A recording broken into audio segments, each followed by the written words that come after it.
Okay, one final little story about the making of this record, very, very significant.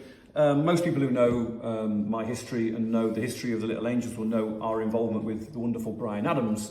Bryan was a big champion of the band. We met him in 1989 when we were making the first Little Angels record, Don't Pray For Me.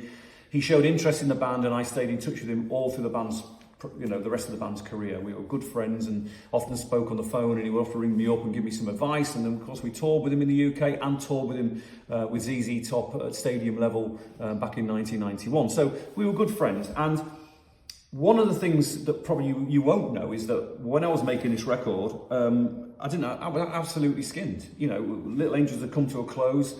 We were no longer we didn't have a business together, so I was kind of cobbling money together, trying to make things happen. And I was right at the sort of tail end of making this album. I can remember I was sat up in the studio and we'd done all the recording, and I was going through things and just checking all the files. And out of the blue, Bryan rang me and sort of said, "How's things going?" And I explained to him the situation. I've made this record myself, and I think he immediately assumed I had a record label, but I didn't at the time have.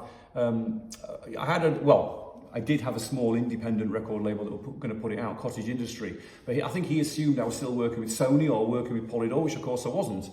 And when I told him I was making it entirely independent, he was actually quite shocked. And he sort of said, "Well, how are you going to..." He said, "Where are you in the process?" And I said, "Well, I don't know how I'm going to get the record mixed." And he immediately said, "Look, if you can find your way to Vancouver, I will give you the use of my studio," which I now know, and didn't know at the time, was the greatest mix studio in the world.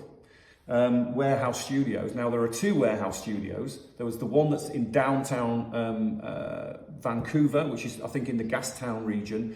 But the warehouse studio I went to was actually in Bryan Adams's studio, actually in his house rather, his domestic house, and his brother lived there. But he had this huge mix suite that had an SSL-G series studio, mixing desk in it, and gear to die for. So I didn't know what I was letting myself in for at all, but I was absolutely blown away. He said, "Look, you can use the studio for free.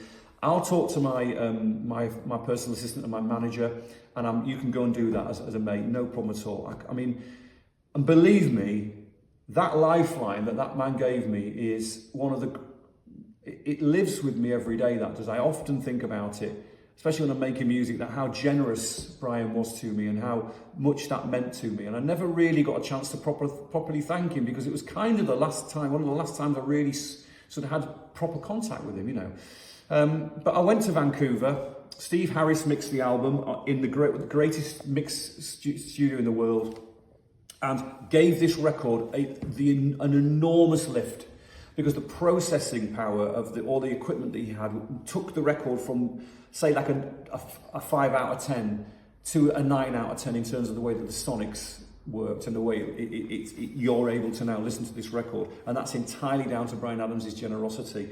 And I've got nothing but thanks for Bryan for that. And it made all the difference.